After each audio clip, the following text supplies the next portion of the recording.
موږ ټول رايوځای کړو د تاسو ټولو ډېره زیاته شکریا یو جهان مننه الله خوشحال ساته عزتمند شئ نن چې موږ په کومه موقع باندې راغلي یو دا د ولید د شمولیتي پروګرام سری دا زموږ د مشر د پرویز خان د مشارکت د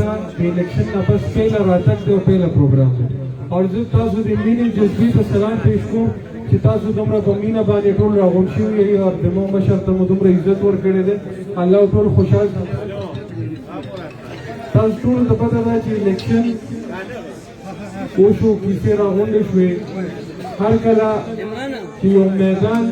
ته تیاري کېږي او بیا بالخصوص د الیکشن میدان ته تیاري کېږي نو دې کې دواړه حاجتمند دي چې کوم سړی الیکشن ته ولاړ وي هغه هم حاجتمند دي هغه وایي چې یاره زه څه ووایم او چې اوس ماته را خلک ووټ راکړي او چې کوم سړی ووټ ورکوي نو هغه وایي چې زه اوس سم سړي ته ووټ ورکړم چې سبا ماله کار وکړي خو بیا د الیکشن د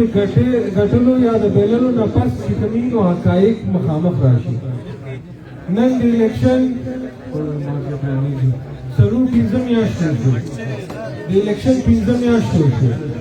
په دې نوشهره ته د نوشهره سره چې کومې وعدې شوي وي زما په خیال په هغې کې یوه وعده هم نه ده پوره شوې یو خښت هم نه ده لګېدلې چې موږ وایو چې یاره دا یو وعده وه دا یې پوره کړه اسمبلي ته لاړو بس اسمبلي کې په یخ ایسي کې ناست په ښه مزداره کرسۍ باندې ناست راپاسي او څلور شپږ چغې ووایي شعرونه ویرونه ووایي مخکې نه ولدان بلکل تیار کړی او بیا دلته هلکانې په ټیک ټاک باندې واچوي او بس نو سړی مشهور شي دا د مشهورتیا خبره نه ده دا د خدمت خبره ده نن د نوشهره کلا واحد یو سړک چې هغه پاتې شوی وه د نوشهره کلا درینه مسله وه چې کوم ته ویلی شو د سوګیاس لاره نن شکر الحمدلله زموږ د مشرانو برکت سره نن په سوګیاس لاره باندې کار چالو شو د 3.5 کروڑ روپو دا سکیم دی چې دا وشي انشاءالله په پوره نوشهره کلا کې به یو روډ داسې وي چې هغه به مات پاتې شي د هغې نه علاوه موږ کوشش دا دی چې موږ جوماتونو ته فنډونه اچوو چونکې ګلۍ کوڅې لارې ډېرې وشوې او ډېرې لږې پاتې دي او دوه یونین کونسلو کې لږې پاتې دي او په نوي کلي کې او په کابل روډ کې هغې ته موږ فنډ اچوو د هغې نه علاوه موږ دې کله جوماتونو ته فنډونه اچولي انشاءالله موږ کوشش دا دی چې نوشهره کلا کې کم کمزوري او ضعیف جوماتونه دي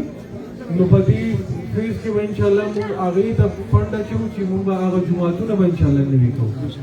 چونکې د الله کورونه دي او بل هر مالک جومات باندې موږ ټول ښخ کړو چې هغه ښه یې جوړې ښایسته یې موږ ټول ښخ کړو باقي 60-70% جوماتونه سولرایز شوي دي اور باقي به انشاءالله موږ پرویز خان ته ریکویسټ کوو چې موږ ته نورې سولرې منظورې کړي تاکې زموږ د نوشهره کلا 100% جوماتونه سولرایز شي د هغې نه علاوه اوتیخیلو جنازګاه چونکې لنډه ده زه به د هغې ذکر وکړم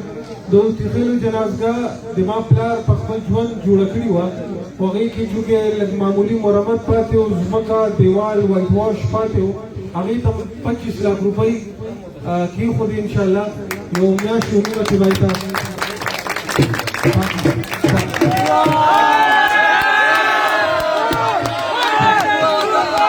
هغې باندې به انشاءالله زنده‌باد زنده‌باد زنده‌باد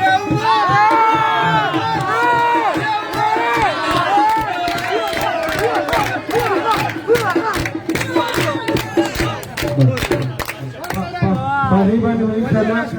یو میاشت وروسته کار چالو شي د هغې نه علاوه لږ خاموشي وکړئ خبر راغونډه کړم بیا بانک کېږي زه غواړم چې پرویز خان تاسو سره ډیټیل کې خبرې وکړي ځکه چې د الیکشن نه پس نن پرویز خان مړو ژوندو ته خو راځي او خو د هغه وخت سره زموږ د مشر یو ریکارډ دی چې مړی ژوندی په وزیراعلی توب کې مو پرېښی چې د وزیراعلی راتګ دومره اسان وي په هغه وخت کې هغه زموږ د بخاریانو مړی ژوندی مو پرېښی نو اوس به یې څه کړي د اسلام آباد نه راځي په شکر الحمدلله مړی ژوندی پوره ساتي خو پروګرام ته جلسې ته زموږ مجمع ته زموږ نوښار ته هغه د پروګرام ته پهله ځل راغلی دی د الیکشن نه پس نو زه غواړم چې تاسو ډیټیل کې خبرې وکړي نن زموږ دلته د راغونډېدو د راتګ دا د هغه خبرې ثبوت دی چې موږ به کله د الیکشن کې سټیج ته ودرېږو نو موږ به دا خبره کولی چې ګوره دا خلک به والوځي د دوی په لاس کې اختیار او اقتدار نشته او موږ به همدلته کېږو دا کار به موږ کوو او دا اختیار او اقتدار به موږ سره انشاءالله